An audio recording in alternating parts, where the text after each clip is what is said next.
A few months ago, I proposed this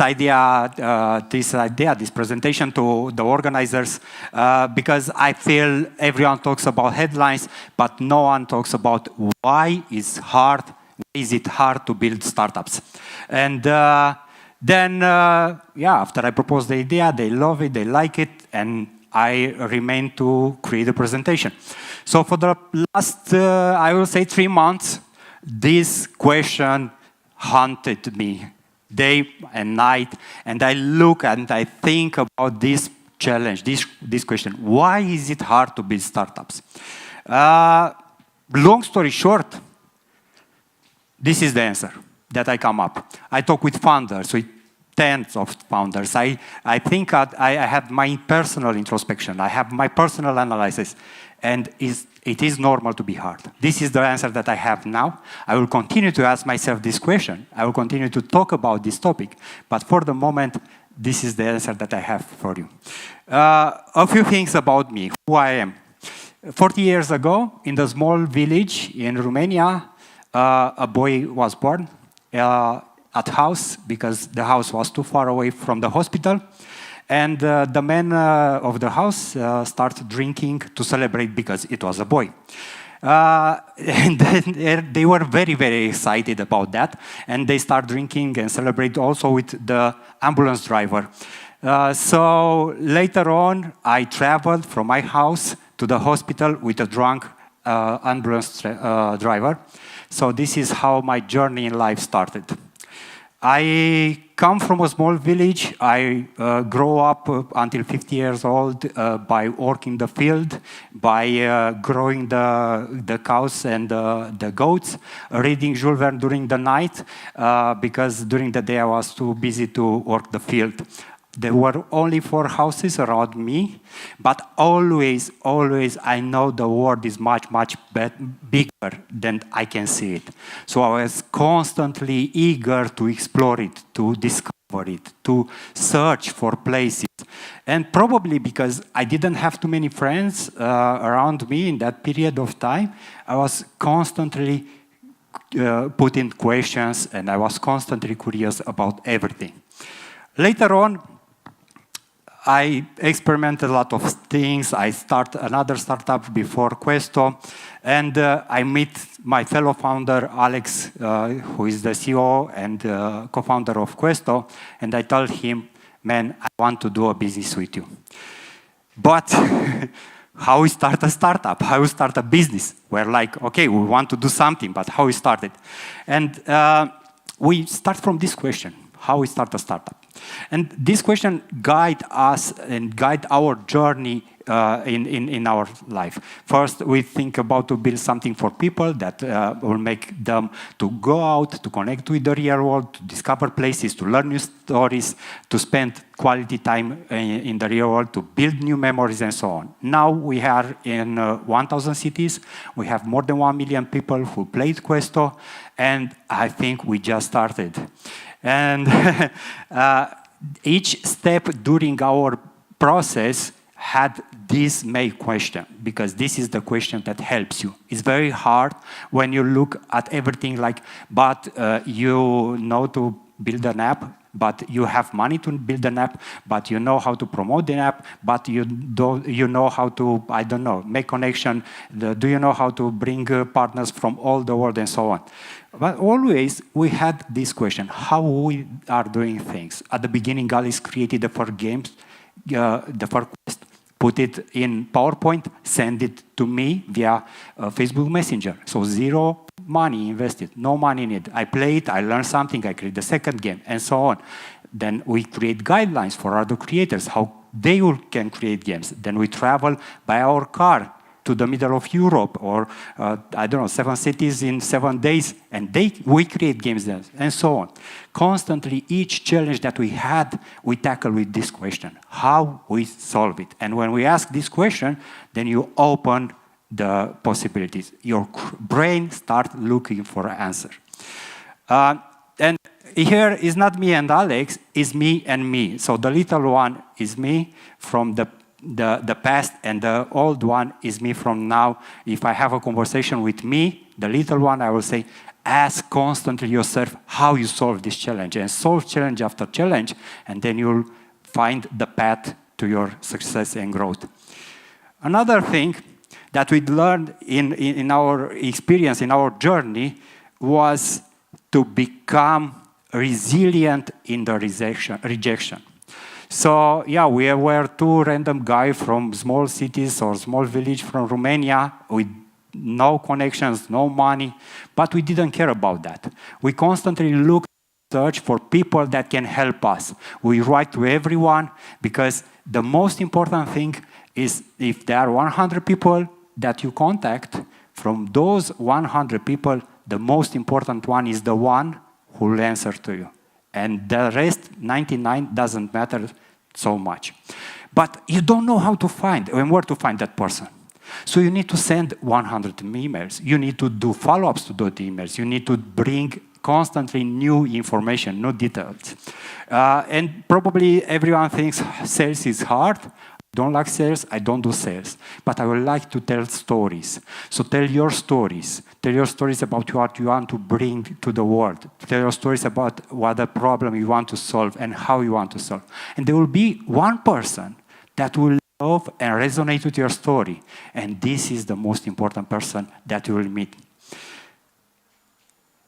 It's hard when we are building startups for the wrong reasons. It's hard when we plan to do unicorns and exit, spectacular exit, and so on. It's extremely hard when we forgot about our mission. And to be honest, we are here to serve people. This is our mission. We are here to create value for our customers. We are here to do an amazing job day by day in order to add value to their lives. And this should be the thing that will get us excited about what we are doing.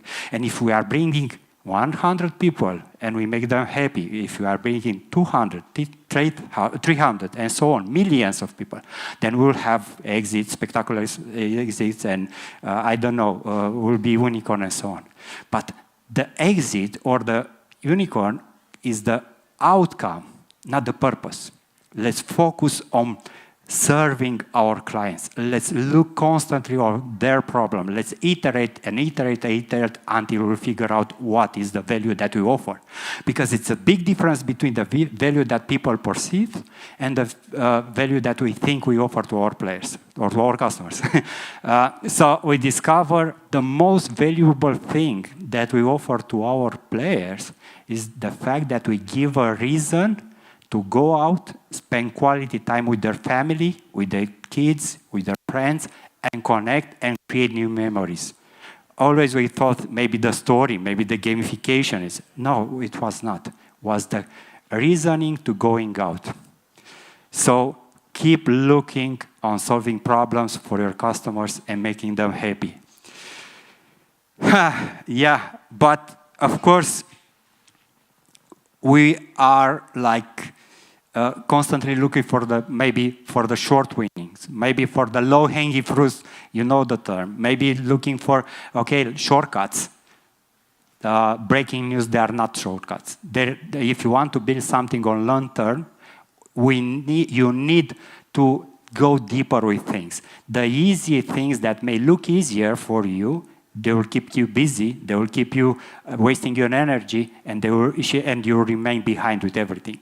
I say the things that looks easier, or the easy wins, are the one who sacrifice the long-term gain. So focus on going deeper on the things. Don't solve or don't look for easy stuff. I will give you a short example here. We have a colleague in marketing, and he said, okay, let's give the games for free. They will have the first game free, and they will buy the second and third.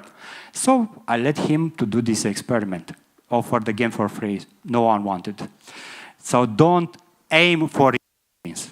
Yeah, the easy way is the hardest. So work on a difficult problem, and you'll have results in time.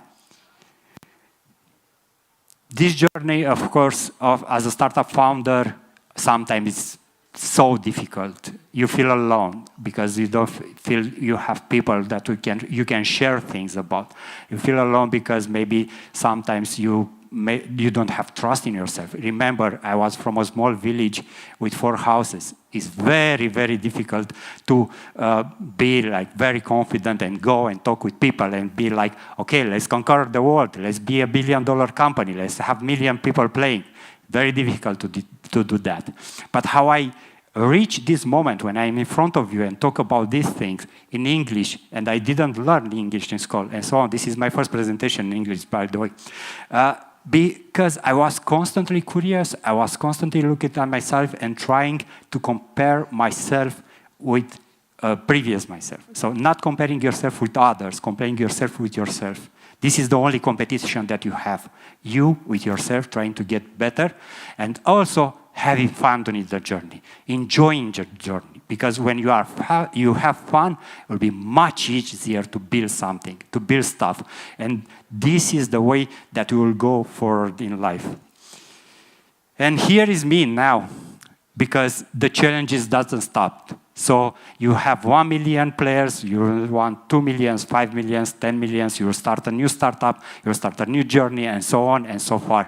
So keep looking to build something, to build stuff, because life is not segments, is not part of the things that happen in our life. Life has compounding effects. So the things that I've done when I was a little boy, reading Jules Verne during the night, the things that I've done when I go to a big city, and so on and so forth, the things that I've done with Questo, all the things bring me here in front of you, trying to inspire you and taking the action and start building your own startups and following your dreams and enjoy the ride, of course. So the question that I asked at the beginning of the presentation, why is it hard? Probably will continue run in the back of my head. And I will come in time probably with better answers. But I think one of the things that answer to this question is the fact that we put so much pressure on ourselves. We want to succeed. We want to conquer the world. We want to do all the amazing things. We want maybe to change the world. And I think maybe the world doesn't need to be changed. Maybe we just need to create a few seconds of better world, improve the world, not just change it. Last year we had more than 700,000 hours of happiness generated by our product. So people who played Questo, they spent 700,000 hours in the real world of pure happiness. And I know this because I counted only the ones who give us 5-star reviews. So let's go easier with ourselves. Let's enjoy the ride. Let's build something. And of course, ask for help to anyone, because the most important ones are the ones who answers to us. Yeah, I have one more thing here. This is my LinkedIn. This is my profile LinkedIn. As you can see there is a safe space for founders, and this is the thing that I want to do it going forward in parallel with Questo. I allocate 10 hours per month to have one-on-ones to try to help you or anyone like you that will ask for help. So please contact me, and I will try to give you advice or things like that. And the most important thing, contact me when it's hard for you, not when the things are going well. Contact me when it's very difficult and tell me, hey, I saw you in Moldova, and you say when it's hard, I should buzz you. Buzz me, because I will allocate 1 minute for you, 10 minutes, 20 minutes, because I know how hard it is. Thank you so much. This was my time. This was my presentation. Thank you. Thank you so much, Claudiu. Thank you.